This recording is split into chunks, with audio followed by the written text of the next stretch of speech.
Bonjour et bienvenue sur l'actu du TA. Les BRICS. Alors que la seconde moitié du XXe siècle a été matrixée par la guerre froide, certains seraient tentés d'y voir un nouveau bloc anti-occidental, un contre-modèle aux États-Unis et à l'Europe. Dans cette vidéo, on va faire le point sur cet objet géopolitique qui a beaucoup fait parler et qui mérite quelques éclaircissements. Ce nouveau format intitulé L'écho des peuples est le fruit d'un partenariat entre la chaîne YouTube L'Actu du TA par le Travailleur Alpin et Perspectives Communistes, blog d'information internationale progressiste que j'ai fondé en tant que militant en 2005. Notre objectif, proposer des analyses géopolitiques communistes sur des sujets brûlants comme sur des angles morts de l'actualité mainstream. Si l'épisode vous plaît, commentez, likez et surtout abonnez-vous à la chaîne pour nous soutenir et suivez nos comptes sur les réseaux sociaux.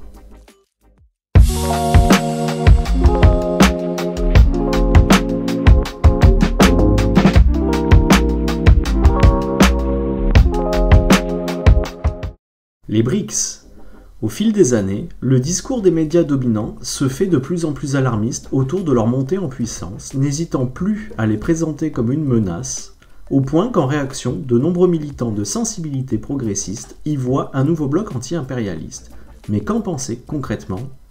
Faisons d'abord un peu d'histoire.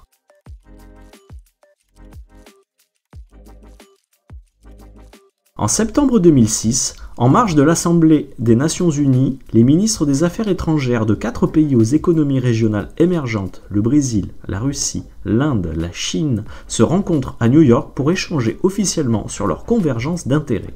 Rapidement, l'Afrique du Sud entre dans la coalition en 2011 et aujourd'hui, suite au sommet de Johannesburg de 2023, les BRICS comptent 9 pays, le Brésil, la Russie, l'Inde, la Chine, l'Afrique du Sud, l'Égypte, l'Éthiopie, l'Iran et les Émirats arabes unis. L'Arabie saoudite, invitée à rejoindre les BRICS+, n'a pas donné suite et le nouveau président argentin d'extrême droite ultralibéral Javier Milei a quant à lui rejeté l'adhésion de son pays.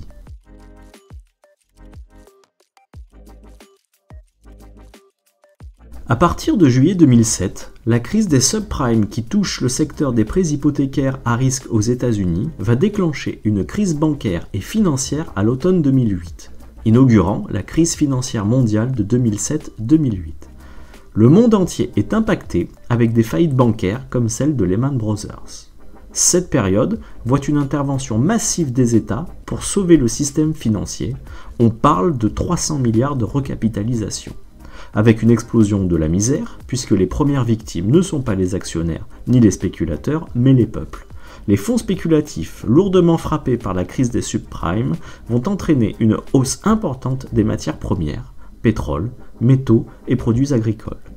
Joseph Stiglitz, prix Nobel d'économie, considère que les financiers ont failli par incompétence et cupidité et sont la cause principale de la crise. C'est dans ce contexte de crise mondiale que se tient le sommet fondateur à Yekaterinbourg en Russie le 16 juin 2009. Dès la première rencontre, les BRICS veulent assurer la sécurité alimentaire de leur pays dans un contexte où la spéculation fait exploser les prix sur les marchés internationaux. Ce sommet acte la naissance d'une alliance qui veut porter une voix et une représentation plus influentes pour les marchés émergents. Le second sommet, qui se tient au Brésil sous la présidence de Lula, ouvre les débats sur la critique et sur des exigences de réforme des institutions mondiales financières, Banque mondiale et FMI. Ainsi, les BRICS s'accordent sur la dédollarisation de l'économie par l'utilisation des monnaies nationales dans les échanges internationaux en adossant ces dernières sur les métaux précieux.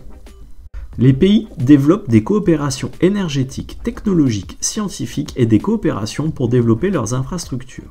Les BRICS veulent porter une voix politique autonome du bloc occidental. Toutefois, il n'y a pas de parlement des BRICS, ni institution commune. Il s'agit ni plus ni moins d'une coopération et non d'une union politico-économique avec des compétences et des institutions, contrairement à l'Union européenne. Chaque sommet annuel est présidé par un chef d'État membre. Chaque État membre conserve sa totale souveraineté.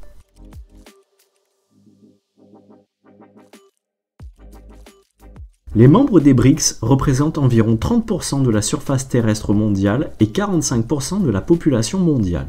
Le Brésil, la Russie, l'Inde et la Chine font partie des 10 plus grands pays du monde en termes de population, de superficie et de produit intérieur brut en nominal et par parité de pouvoir d'achat.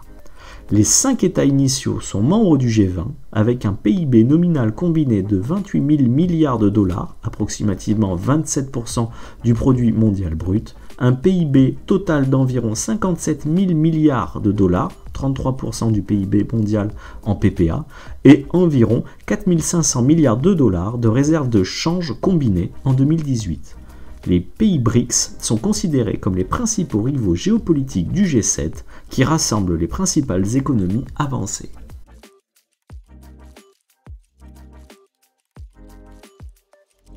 Les BRICS développent des initiatives concurrentes comme la nouvelle banque de développement, la BRICS Contingent Reserve Arrangement, la publication statistique indépendante des agences de notation et le panier de réserve de monnaie et d'unités de compte.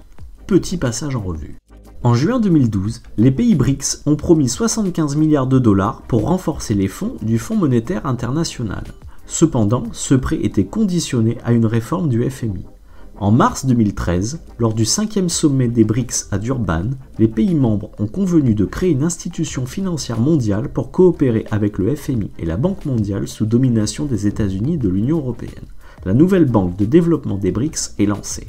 La Chine a engagé 41 milliards de dollars, le Brésil, l'Inde et la Russie 18 milliards chacun, et l'Afrique du Sud 5 milliards, aboutissant à la création d'un fonds de 100 milliards de dollars destiné à stabiliser les marchés d'échange. Chaque membre dispose d'une voix et aucun membre n'a de droit de veto. Les BRICS annoncent que la banque soutiendra les projets publics ou privés par le biais de prêts, de garanties, de participation au capital et d'autres instruments financiers, qu'elle coopérera avec les organisations internationales et d'autres entités financières et fournira une assistance technique aux projets devant être soutenus par la banque. Le développement durable des infrastructures est au cœur de la stratégie opérationnelle pour 2017-2021 et la banque y consacrera environ les 2/3 de ses engagements de financement. La nouvelle banque de développement envisage également de donner la priorité aux projets visant à développer les énergies renouvelables pour accélérer l'expansion du financement vert et promouvoir la protection de l'environnement. Les économies émergentes qui ont connu une libéralisation économique rapide ont été confrontées à une volatilité économique accrue entraînant un environnement macroéconomique incertain. L'arrangement de réserves contingentes ou CRA des BRICS est un cadre visant à fournir une protection contre les pressions mondiales sur les liquidités monétaires. Cela inclut les problèmes de change dans lesquels les monnaies nationales des membres sont affectées négativement par les pressions financières mondiales. C'est un exemple de coopération sud-sud croissante qui s'oppose clairement au FMI. Depuis 2011, les instituts nationaux de statistique des pays des BRICS produisent chaque année une publication conjointe afin de mettre à jour les statistiques. La publication sert de plateforme de données unique au bénéfice mutuel des pays participants. Depuis 2012, les BRICS prévoient la création d'un système de câbles de communication sous-marin à fibre optique entre les pays BRICS, connu sous le nom de câble BRICS. Ce projet est en partie une réaction à l'espionnage de toutes les télécommunications entrant et sortant de ces pays par la NSA états-unienne. En 2023, la construction du réseau n'avait pas commencé.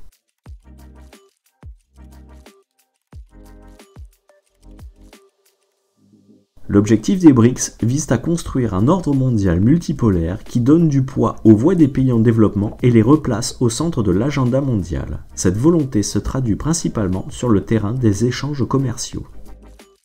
Les économies des BRICS sont peu intégrées et elles dépendent toujours du système économique mondialisé.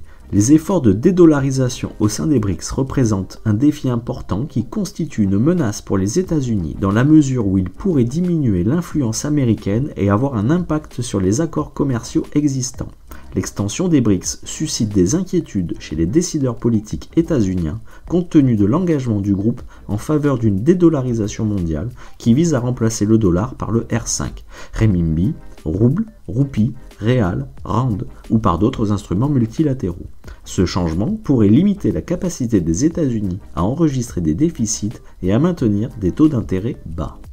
De plus, la dédollarisation nuirait à l'efficacité des sanctions américaines qui s'appuient sur le système SWIFT, alors que les BRICS recherchent des systèmes financiers alternatifs. L'objectif déclaré est de passer dans un premier temps à des règlements en monnaie nationale. Les BRICS se sont engagés en 2023 à étudier la faisabilité d'une nouvelle monnaie commune qui favoriserait un commerce international plus équitable et plus facile, ainsi qu'une réduction importante des coûts de transaction. Pour autant, les choses ne sont pas si simples et les BRICS ne manquent pas de contradictions.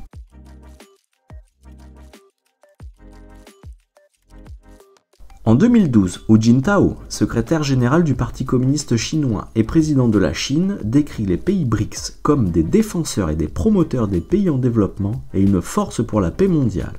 Les divisions et les faiblesses potentielles dans le groupe, notamment des instabilités économiques importantes, des désaccords entre les pays membres sur la réforme du Conseil de sécurité de l'ONU et les différends territoriaux entre l'Inde et la Chine rendent l'expérience plutôt négative sur ce plan, face au manque de consensus. De plus, des systèmes politiques radicalement différents cohabitent, une démocratie populaire, la Chine, un régime oligarchique, la Russie, des démocraties libérales fragiles, l'Inde, le Brésil, l'Afrique du Sud.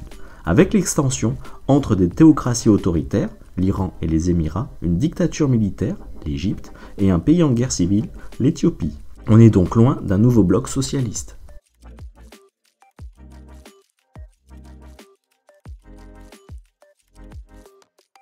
En 2014, l'auteur marxiste indien Vijay Prashad souligne les limites des BRICS en tant que locomotive du Sud politique et économique. Pour Vijay Prashad, les politiques néolibérales appliquées par les BRICS n'ont ni créé de nouvelles institutions pour contrebalancer le FMI et la Banque mondiale, ni proposé une alternative.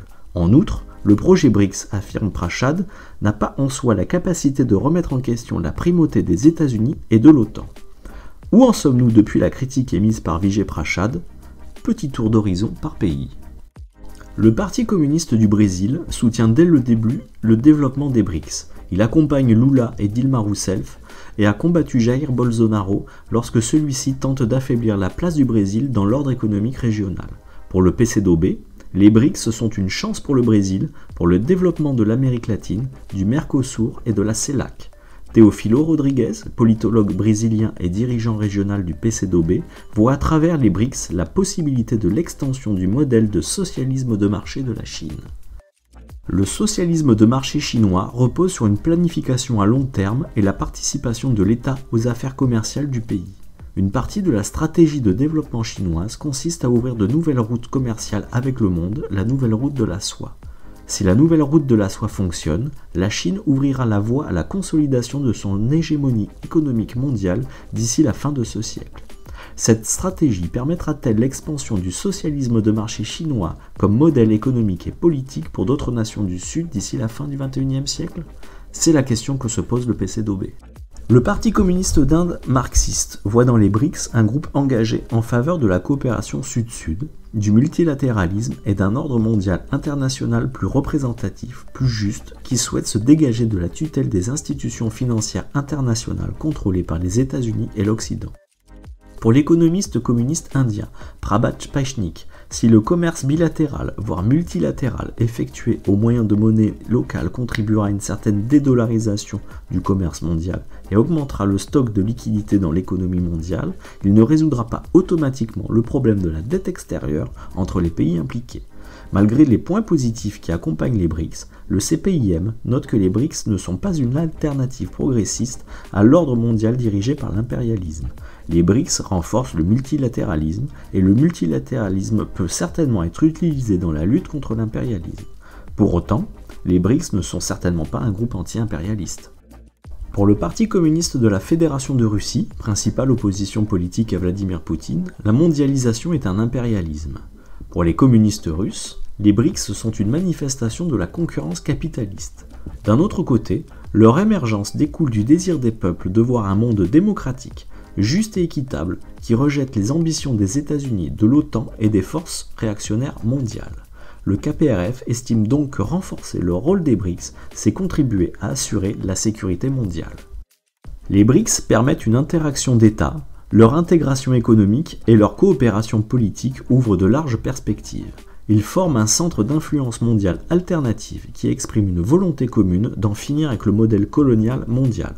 Pour Dimitri Novikov, vice-président du comité central du Parti communiste de la Fédération de Russie, les BRICS peuvent être les piliers de la nouvelle relation dans laquelle l'humanité doit réaliser que seul le socialisme peut être la base de l'architecture planétaire. Plus vite on le comprendra, plus vite nous construirons un édifice étonnamment beau de notre civilisation commune renouvelée. Le Parti communiste d'Afrique du Sud voit dans l'existence des BRICS un outil qui remet en question l'ordre mondial unipolaire dominé par les États-Unis et l'Europe.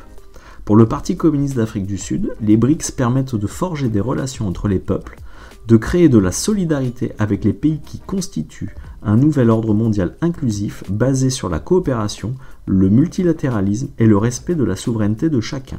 Pour Jérémy Cronin, ancien porte-parole puis secrétaire général adjoint du Parti communiste d'Afrique du Sud, il y a toutefois un engouement exagéré pour les BRICS+, vu comme un nouveau front anti-impérialiste. En effet, les BRICS+, sont un groupe disparate à la fois économiquement et politiquement. De plus, certains de ses membres sont impliqués dans des tensions régionales assez sérieuses.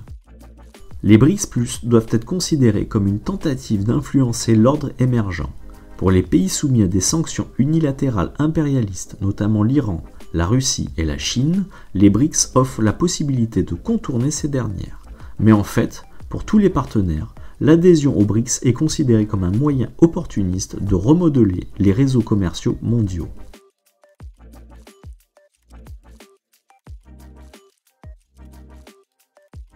Ce qu'il faut retenir, c'est que les BRICS s'inscrivent dans la mondialisation capitaliste. À aucun moment, les pays membres des BRICS ne souhaitent développer une économie socialiste de coopération comme tente de l'être l'ALBA en Amérique latine et dans les Caraïbes.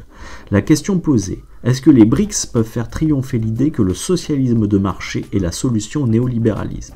Non, très clairement, la Russie est une économie de monopole privé, tout comme l'Inde, le Brésil et même l'Afrique du Sud. Les gouvernements de ces pays ne créent pas les conditions d'un développement du socialisme de marché, loin s'en faut. Les BRICS apporteront-ils la paix? Non. À partir du moment où la base reste le capitalisme, la compétition entre les bourgeoisies nationales et les bourgeoisies internationales conduiront toujours à des conflits pour contrôler des marchés.